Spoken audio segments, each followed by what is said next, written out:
출애굽기 15장 21절에서 27절 우리 함께 읽겠습니다. 미리암이 그들에게 화답하여 이르되 너희는 여호와를 찬송하라. 그는 높고 영화로우심이요 말과 그 탄 자를 바다에 던지셨음이로다 하였더라. 모세가 홍해에서 이스라엘을 인도하매 그들이 나와서 수르 광야로 들어가서 거기서 사흘 길을 걸었으나 물을 얻지 못하고 마라에 이르렀더니 그곳 물이 써서 마시지 못하겠으므로 이름을 마라라 하였더라. 백성이 모세에게 원망하여 이르되 우리가 무엇을 마실까 하며 모세가 여호와께 부르짖었더니 여호와께서 그에게 한 나무를 가리키시니 그가 물에 던지니 물이 달게 되었더라.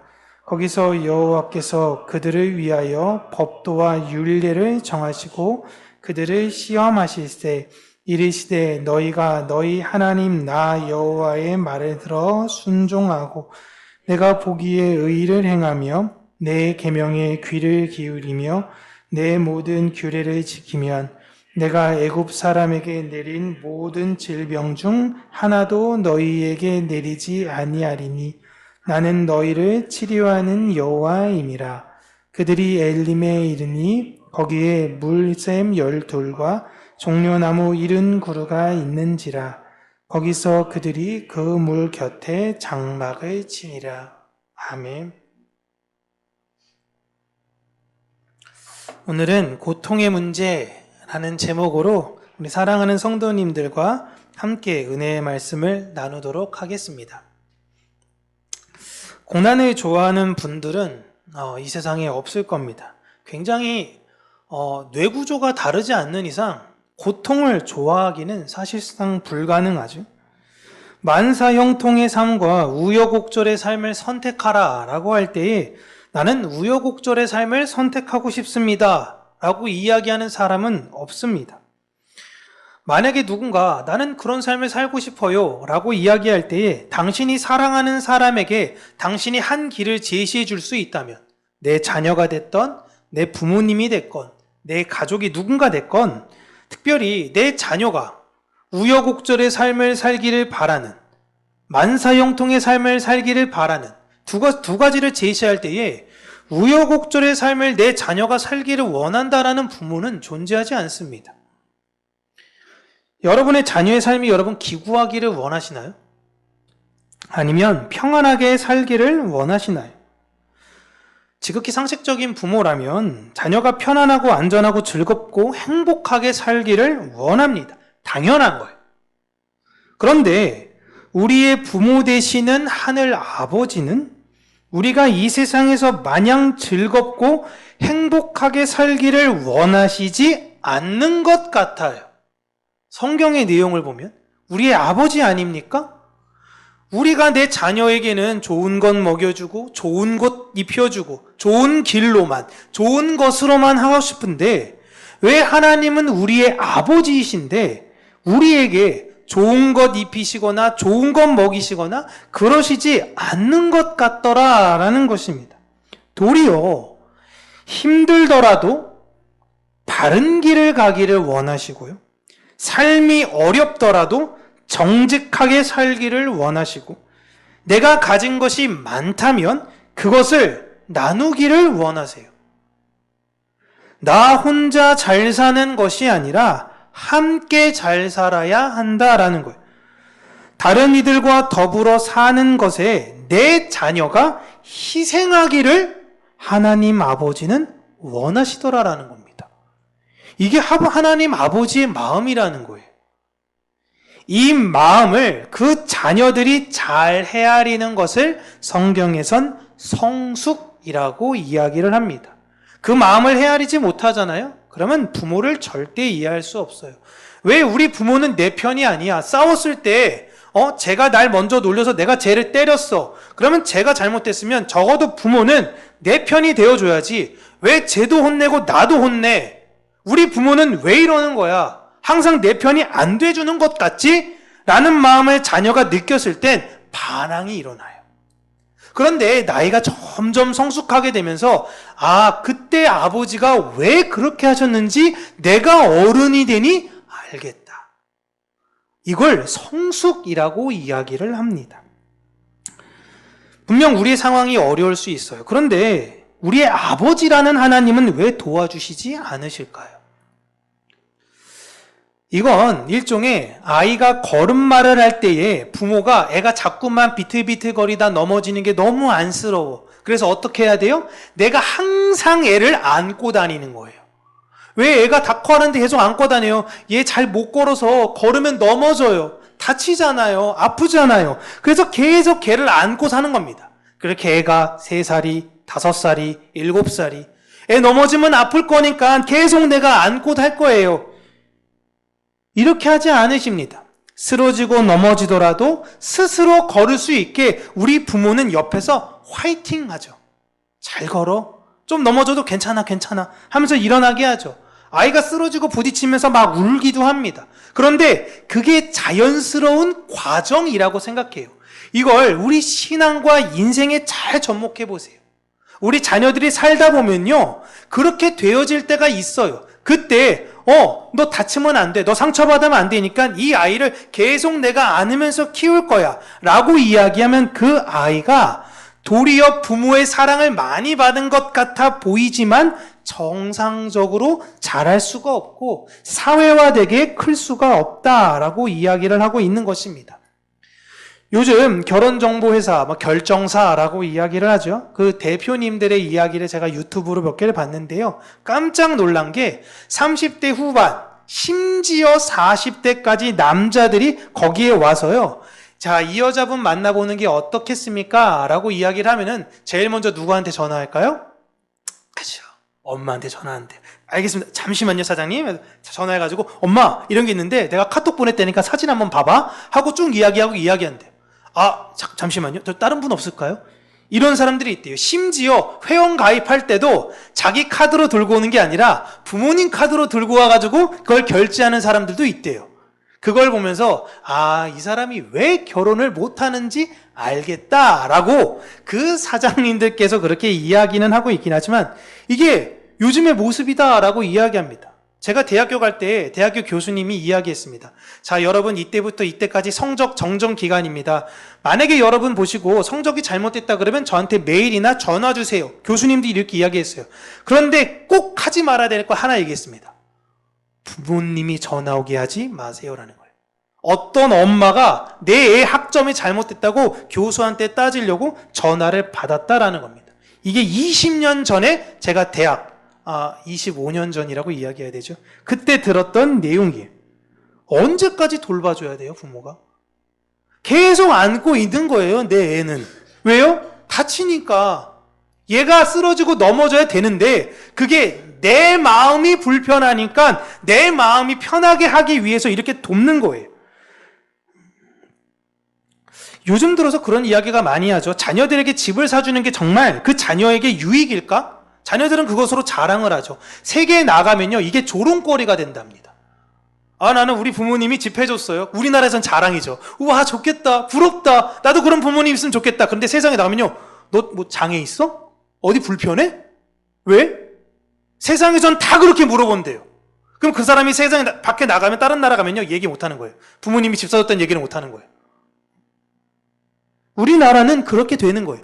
언제까지 돌봐줘야 되는 거예요? 언제까지? 그리고 그것이 과연 자녀에게 유익이 되겠는가? 라는 걸 우리는 생각해봐야 될 시기가 온 것 같아요. 인생엔 반드시 어려움이 옵니다. 인생엔 반드시 힘든 그 시기가 와요. 어떻게 돌볼 거예요? 모든 걸 엄마한테 물어볼까요? 내 사랑하는 사람들도? 스카이캐슬에서 나오잖아요. 의사가 됐던 그 아들이 엄마한테 막 하소연하지 않습니까? 내 나이가 이제 50인데 앞으로 어떻게 결정해야 될지를 모르겠어요. 엄마가 하라는 대로만 50살까지 살아서 이제 나는 이후에 어떻게 결정해야 될지 모르겠어요. 내 인생 어떻게 해요, 엄마? 그때 엄마가 뭐라 그래요? 그래도 너는 무조건 내 말만 따라와야 돼. 이게 얼마나 슬픕니까? 하나님께서 왜 우리에게 어려움을 주실까요? 우리 인생에서 반드시 어려움을 마주하기 때문에 그래요. 그 삶 속에서 우리가 하나님의 자녀로서 어떻게 살아야 하는지를 스스로 인지하고 깨달아서 능동적으로 살기를 원하시는 겁니다. 물론 힘든 문제에 있어서는 하나님께 간구해야죠. 그런데 이미 그 선이 분명히 서지 않습니까? 하나님의 백성이라면, 자녀라면 어떻게 살아야 하는지 알잖아요. 잠언에 보시면요, 지혜를 구해라, 지혜를 구해라, 계속 이 이야기가 나옵니다. 그 지혜는 이 세상의 처세를 말하는 것이 아니에요. 하나님이시라면 이 상황에서 어떻게 하셨을까? 이걸 판단하라는 겁니다. 하나님의 기쁨이 되시기 위해서 때로는 같은 상황인데 어떤 상황에선 죄가 될 수 있고 어떤 상황에서는 복이 될 수 있는 거예요. 다만 그 기준점이 내가 아니라 하나님이라면 이 상황에서, 내가 하나님의 자녀라면 어떤 판단을 내려야 되는 것인가? 이것이 바로 지혜인 것입니다. 우리는 이 세상을 살면서 그 판단을 배워가는 중이에요. 그 과정 중에 어려움이 생길 때는 어떻게 판단하겠느냐라는 것을 배워야 하는 것입니다. 홍해가 나를 막고 있습니다. 그럼 우리는 어떻게 판단을 해야 되는 거예요? 하나님께 간구하는 것입니다. 내 인생의 여러 가지 어려운 문제들, 돌파하기 힘든 문제가 생길 때 하나님께 간구하는 거 다 상식적으로 알아요. 그런데 여러분, 그 사람에게 실제적 글이 닥치잖아요? 하나님께 간구하는 걸 잃어버립니다. 본능적으로 내 생각과 판단을 먼저 하게 돼요. 그리고 그걸 더 신뢰하게 됩니다. 그리고 되지 않으면 어떻게 되냐? 불평과 불만이 터져 나오는 거예요. 왜 하나님은 내 상황을 이렇게 만드시는 거야? 왜 어렵게 하시는 거야? 하나님은 그 상황에서 하나님을 바라보기를 원하시는 거예요. 이스라엘은 이 문제를 계속 반복적으로 겪고 있습니다. 지금 절체절명의 위기 속에서 하나님의 도우심을 얻어 그 어려움을 해결하고 승리를 주셨어요. 그래서 오늘 15장 전반전에는 다 그 승리를 주신 하나님을 찬양하는 내용들입니다. 모세가 찬양하고 미디암이 찬양했어요. 이 말은 모든 이스라엘 사람들이 기쁨으로 환희의 찬양을 들었다라는 거예요. 그런데 그 은혜의 시간이라는 게 현실이라는 벽 앞에 3일 만에 무너집니다. 하나님이 너무 좋았어요. 하나님의 영광, 이제 내 인생 탄탄대로로 풀리는 줄 알았어. 근데 며칠 만에 무너져요? 3일이에요, 3일. 제가 지난주에 이틀간 물을 마셔보지 않은 경험에 대해서 여러분들에게 말씀을 드렸죠. 이렇게 쭉 나가가지고 돌아봤는데 포기하게 됐다. 그런데 그 제 상황과 사실 지금 이스라엘 사람들이 겪는 상황은 조금은 다릅니다. 이스라엘 사람들이 애굽을 나가게 될 때에 주변으로부터 하나님께서 그 애굽 사람들의 마음을 여셔서 금과 은과 보화를 받게 했어요. 그 받은 다음에 그것으로 나중에 뭐 했냐고 말씀드렸죠? 성막을 지었습니다. 성막의 재료로 썼어요. 그런데 이스라엘 사람들이 그것만 갖고, 금은 보화만 갖고 나아가지는 않겠죠. 상식적인 사람이라면 내가 먼 길을 어디 갈 때에 가장 먼저 필요한 게 무엇이겠습니까? 식량이에요. 식량과 물입니다. 당연히 그것을 준비했을 거예요. 사람의 성향상 좀 준비성이 철저한 사람들은 좀 넉넉하게 준비했을 수도 있고, 좀 그렇지 않은 사람들은 적게 준비한 사람도 있었겠죠. 그런데 맨몸으로 나가는 사람은 아마 없었을 겁니다. 그렇다면 이들 중에 물이 다 떨어지고 이런 상황 가운데서 불만은 누가 했었을까라는 걸 우리 한번 생각해 보자고요. 적게 준비했던 사람들, 막연하게 하나님께서 뭔가 해결해 주시겠지, 이런 사람들, 또는 딸린 식구나 재산이 많은 사람들입니다. 딸린 식구가 많은 사람들은 준비를 하긴 했어도 생각했던 것 이상으로 물이 빠르게 소진되는 것을 경험했을 거예요. 여러분, 재산이 많다라는 건 금은 보화가 아니라 당시에는 가축이 재산의 중요한 척도입니다. 가축이 많으면요, 얘네들을 어떻게 안 먹여요? 다 먹여야죠. 뭐 낙타, 얘네들이야 좀 오래 견딜 수도 있게 하겠지만, 낙이나 이런 애들, 자, 지금 힘들지? 우리 한 이틀만 더 참아보자. 이게 가족들끼리는 얘기할 수 있는데 가축한테는 얘기할 수가 없어요. 딱 봐도 얘가 이러다가 죽을 것 같은 상황이 되면요, 어떻게 되는 거예요? 내 재산이 상실되겠구나, 이 마음이 들어오는 겁니다. 재산이 아주 많거나 준비성이 없는 양극단에 있는 사람들로부터 이 불만이 표출이 되기 시작하는 것입니다. 특별히 재산이 많은 사람들은 애굽에서 그 힘든 상황에서도 하나하나 내가 피땀 흘려서 모았던 내 재산이 하나라도 상실되고 혹여나 이거 다 잃어버리면 어떻게 될까? 나 빈털터리로 거기 가면 안 되는데 이걸로 굉장히 큰 염려를 했을 것입니다. 분명 그들은요, 준비를 한다고는 했을 거예요.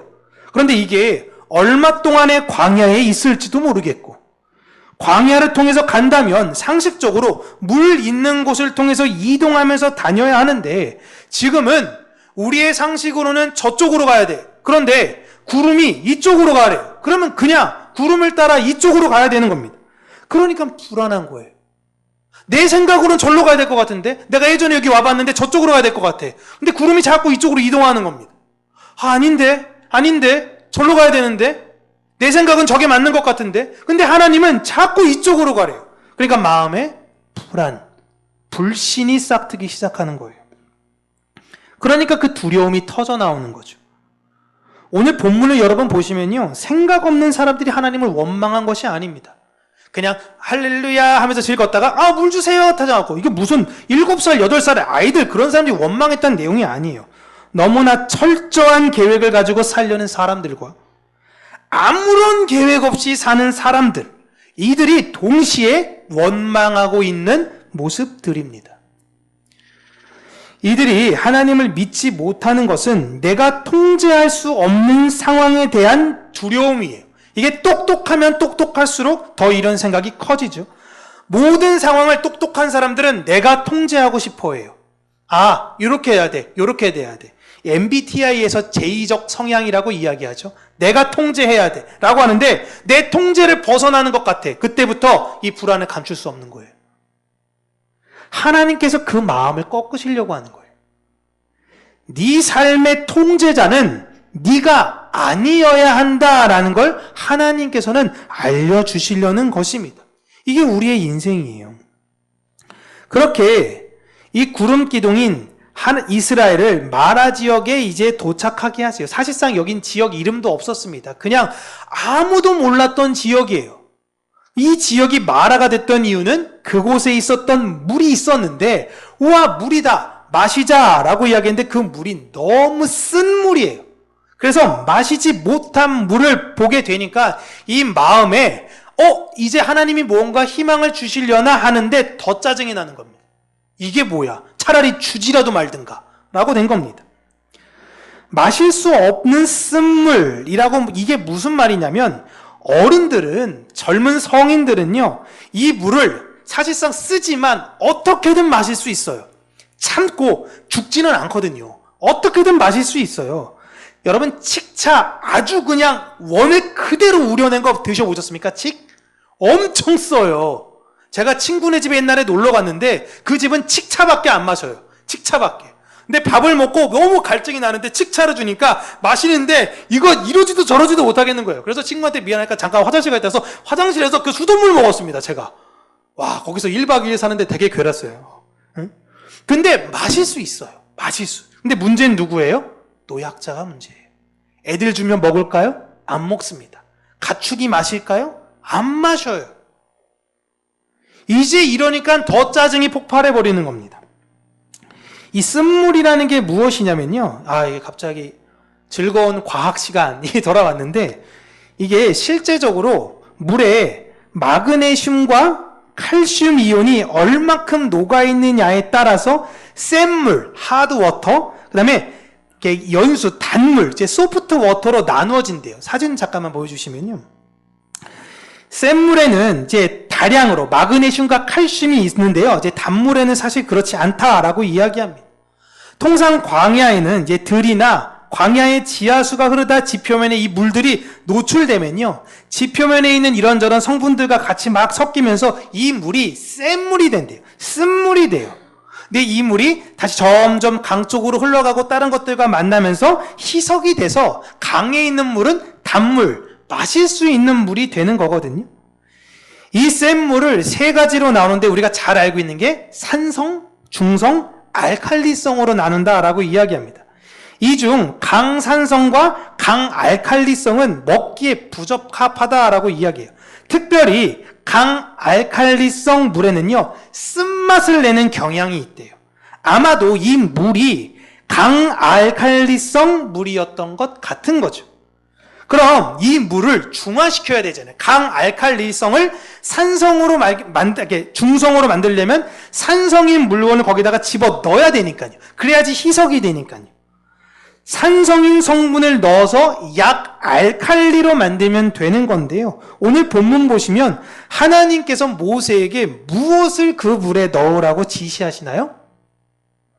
그렇죠. 나무를 넣으라고 합니다. 이 나무가 27절에 나오는 종려나무예요. 이게 종려나무가 우리나라에 없는 나무인데 가끔 어떤 카페나 이런 데는 이거 갖고 와서 심은 데도 있긴 하더라고요. 이렇게 생겼는데 잘 안 보이시죠? 가운데 있는 게 열매입니다. 이 종려나무는요, 야자나무의 일종인 대추야자나무를 이야기하고 있는 거예요. 근데 이 나무가 사실상 중요한 게 아니라 이 나무의 이 열매, 하나 더 넘겨주시겠어요? 이 열매거든요. 좀 멀리서 보시면 약간 포도 같지만 대추같이 생겼습니다. 대추가, 우리나라 대추나무는 이렇게 대추가 듬성듬성 열려있는데, 와, 여기는 좋아요. 스케일이. 한 번에 다 포도처럼 모여있어요. 이게 있어요. 이 대추야자 나무의 이 열매가 산성을 띱니다. 산성을 띄어서요, 하나님께서 나무를 넣어라 라고 이야기할 때 모세가 이렇게 저렇게 걸고 있다가 저기 나뭇가지가 떨어져 있네? 하나님이 저거 집어넣으래. 그래서 나뭇가지 하나 던졌더니 그 물이 달게 됐다. 이게 아니에요. 나무 자체를 열매와 함께 그 물에 집어 넣으라 라는 의미인 것입니다. 그러니까 이 나무를 베기 위해서 많은 사람들이 애쓰고 노력했을 수 있죠. 열매를 가진 나무가 하나님의 백성을 위해서 나무 통째로 저주의 물에 들어가서 그 먹지 못하는 저주의 물을 생명의 물로 바꾸어 주신 것이 오늘의 내용인 것입니다. 이 본문은 그냥 하나님께서 어떤 에피소드로 야, 이런 기적이 일어났대 라는 것이 아니라 자신의 모든 것을 던지심으로 생명을 주신 그 나무와 함께 열매이신 예수 그리스도가 그 안에 쓴물에 들어가 우리에게 생명을 주신 예수님 이야기를 우리에게 들려주고 있는 것입니다. 그리고 하나님께서 이렇게 고난을 주시는 이유와 목적에 대해서 언급을 하시는데 그들에게 법도와 율례를 알게 하시려는 것이 목적으로 그들에게 고난을 주어 시험을 하시겠다라고 이야기를 하시는 거예요. 이게 하나님이 고난을 주신 이유다라는 겁니다. 너희들에게 법도와 율례, 어떻게 인생을 살아가야 되는지를 알게 하기 위해서 나는 너희들에게 고난이라는 시험을 줄 거야 라는 것입니다. 하나님이 우리 인생 가운데 만사형통하게 하지 않으신다니까요. 반드시 어려움이 생겨요. 근데 그 어려움을 왜 생기게 하느냐? 어떻게 하나님이 이럴 수가 있어? 나 시험 들었어. 이게 아니라 하나님이 그걸 통해서 내가 하나님을 믿기를 원하시는구나. 이걸 알게 하시기 위해서 우리에게 고난을 주시는 거예요. 하나님께서 우리가 겪을 고난을 컨트롤하실 수 없어서 우리가 어쩔 수 없이 고난을 겪는 게 절대 아닙니다. 여러분, 마귀가요, 하나님의 뜻을 거슬러서 임의로 우리에게 고난을 줄 수 없습니다. 이거 반드시 기억하셔야 돼요. 마귀가 자기 임의로 이 세상을 통치하시는 하나님의 그 손길과 눈길을 떠나서 우리에게 자신의 임의대로 우리를 시험한다? 우리를 넘어뜨린다? 우리를 꾀에 빠뜨린다? 이걸 하나님이 놓쳤다? 이러지 않습니다. 우리는 그 구름 기둥이 보호하고 계세요. 성령 아래에서 그 시험의 기간을 겪는 중인 거예요. 여러분, 욥기를 보시면요, 마귀가 욥의 시험을 하나님께 허락받습니다. 하나님, 이렇게 해도 될까요? 저 사람이 언뜻 볼 때 신앙 좋아 보이는데 가진 거 많아서 그래요. 다 뺏어보세요. 하나님 찬양하나. 그렇게 해서 하나님이 어디 한번 뺏어봐. 그제서야 마귀가 시험합니다.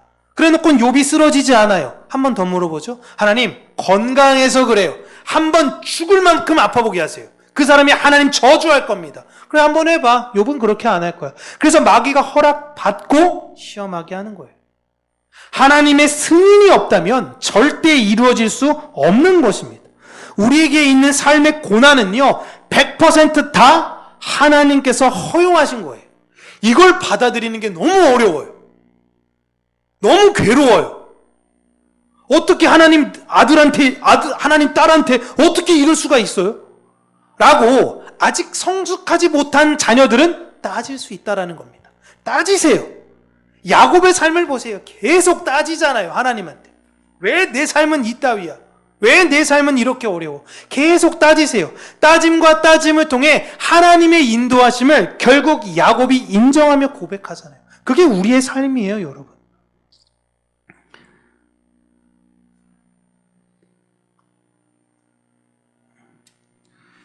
이스라엘 사람들처럼 내 계획에는 그 고난이 없다.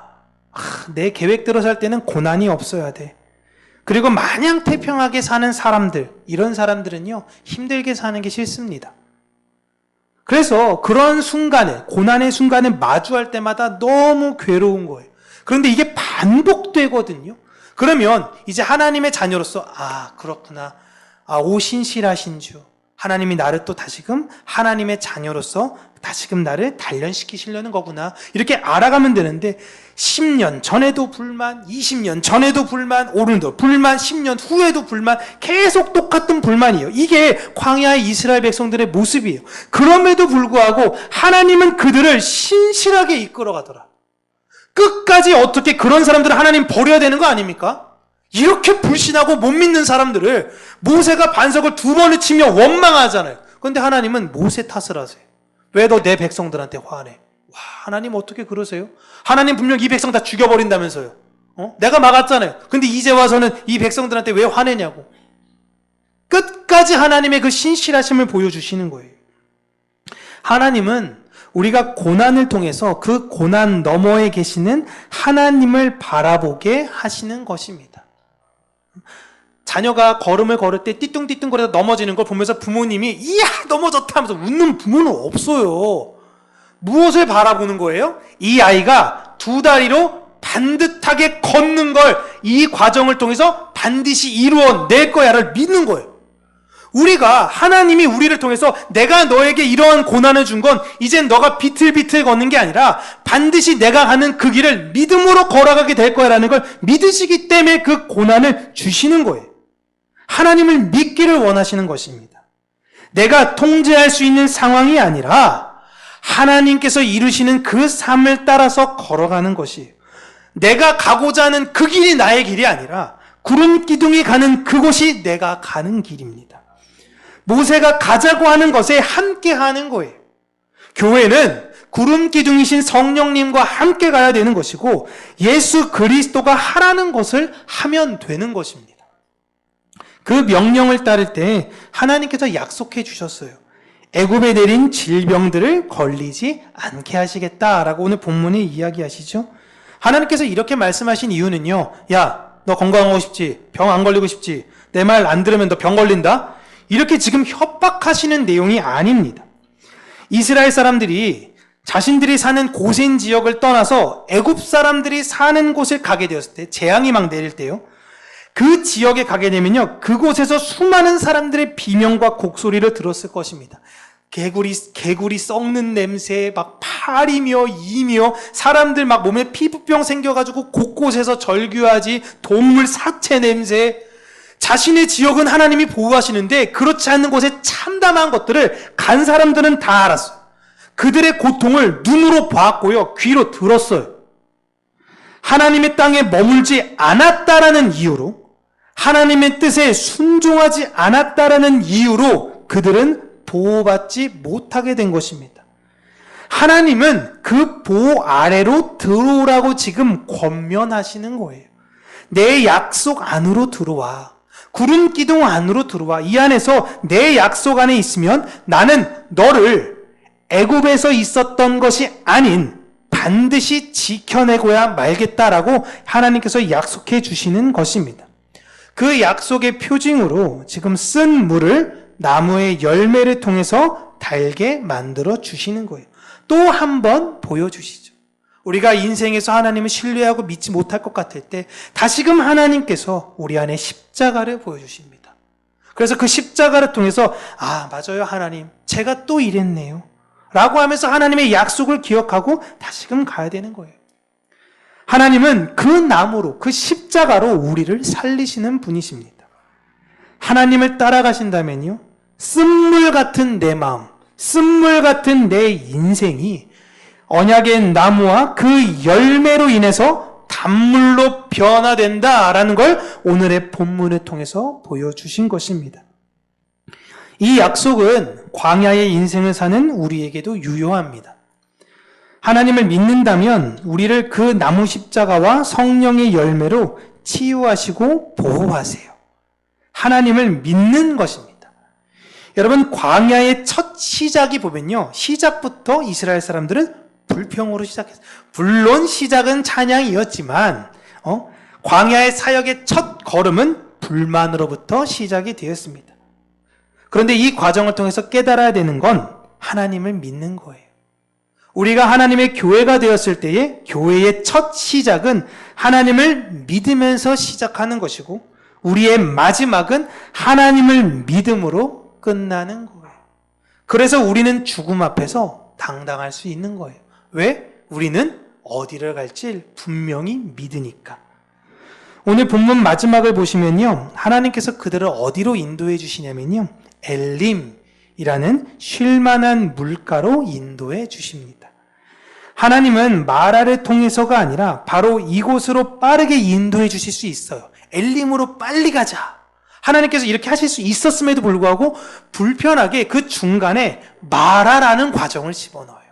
이 마라를 경험하고 엘림이라는 곳으로 인도하십니다. 우리는 삶에서 하나님의 이러한 과정을 신뢰하며 배우는 것입니다. 그 과정에 우리는 마라를 맞이할 거예요. 필연적으로 어려움이 있어요. 그 어려움은 처음에 견디기 힘들고 내가 통제할 수 없는 상황, 내 생각과 달라서 굉장히 힘들 수 있습니다. 그러나 그때 우리가 취해야 되는 태도는 하나님을 믿는다라는 것입니다. 이게 삶의 습관이 되어야 되는 거예요. 우리의 끝이 절망이 아니에요. 마라가 끝이 아닙니다. 하나님은 우리를 엘림으로 인도하시려는 것이 하나님의 계획이신 거예요. 우리는 마라에서 엘림으로 인도하실 하나님을 이 출애굽기를 통해서 먼저 깨달아 알고 내 인생에서 고난을, 마라와 같은 상황을 경험할 때에, 그래, 하나님은 반드시 나를 엘림으로 보내시기 위해 잠시 여기서 시험하시는 거야 라고 우리는 깨달으시면 되는 것입니다. 이 과정이 계속적으로 여러분 삶 가운데서 일어나게 될 거예요. 그 과정에서 우리 마음에 쓴 물이 단물이 되게 되는 십자가와 성령의 경험을 하셔야 합니다. 내가 하나님의 자녀라면요, 내 계획대로 절대 되어지지 않습니다. 이게 역설 같아요. 하나님의 자녀들은요, 하나님의 자녀들이 갖고 있는 생각대로 절대 되지 않아요. 그게 하나님의 자녀라는 증거예요. 하나님의 뜻과 우리 뜻이 다르기 때문에 하나님의 뜻에 순종하는 걸 배우는 것이에요. 내 길과 방법이 옳은 것 같아요. 이게 맞는 것 같아요. 그런데 아닙니다. 하나님의 길이 진리이시고요, 하나님의 방법이 선하신 방법인 것입니다. 하나님은 우리를 반드시 엘림, 그 선한 길로 인도해 내십니다. 오늘의 말씀이 그 증거이고 소망이에요. 혹여나 지금 힘들고 어려운 상황에 계시는 분이 계시다면요, 두려워하지 마세요. 우리에게는 언제나 쓴물을 단물로 바꾸실 나무와 열매가 우리 안에 함께 계십니다. 예수님께서 우리에게 말씀하셨어요. 나를 믿는 자는 그 배에서 생수의 강이 흐를 것이다. 예수를 믿는 내 삶은 이제 쓴물이 아니에요. 날마다 단물이 내 안에 나와서 내 안에서 주변 사람들이 볼 때는 너의 인생은 너무 어렵고 너의 인생은 그렇게 괴로운 거 아니냐라고 이야기할 때, 어떠한 상황에서도 내 삶에선 단물이 나올 수 있는 능력을 가진 사람들로 변화되어진다라는 것입니다. 그렇게 매일매일 우리가 기쁘게 그 순례의 길을 걸어가게 되고, 그 안에서 진짜 하나님을 신뢰하며 믿는 자들의 삶이 어떤 것인가를 증거하며 그 안에 열매로 살아가는 우리 모두가 되기를 주님의 이름으로 축복합니다. 기도하겠습니다.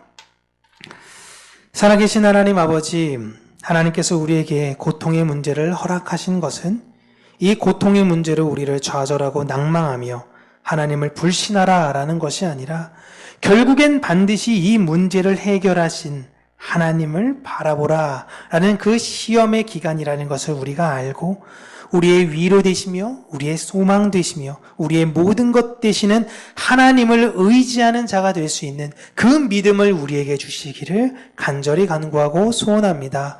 세상에는 그런 믿음을 어리석다, 그런 믿음에 대해서 개념 없다라고 이야기할지 모르겠지만 우리가 인생 가운데 우리를 그렇게 신실하게 인도하신 하나님의 그 뜻하신 바의 모든 계획을 알기에 우리는 이 세상의 뜻과는 다른 하나님을 신뢰하며 믿음으로 나아가는 자들이 되게 하여 주시고 그 안에 있어서 하나님께서 이루시며 하나님께서 완성하신 것들을 다시금 우리가 바라보며 다시금 우리 주변 사람들에게 하나님이 살아계심과 하나님께서 진짜로 우리의 길을 신실하게 이끌고 계신다라는 것을 믿음으로 간증해 나아가는 우리 평강교회 모든 성도님들이 될 수 있도록 하나님 은혜 허락하여 주시옵소서. 예수님 이름으로 기도합니다. 아멘.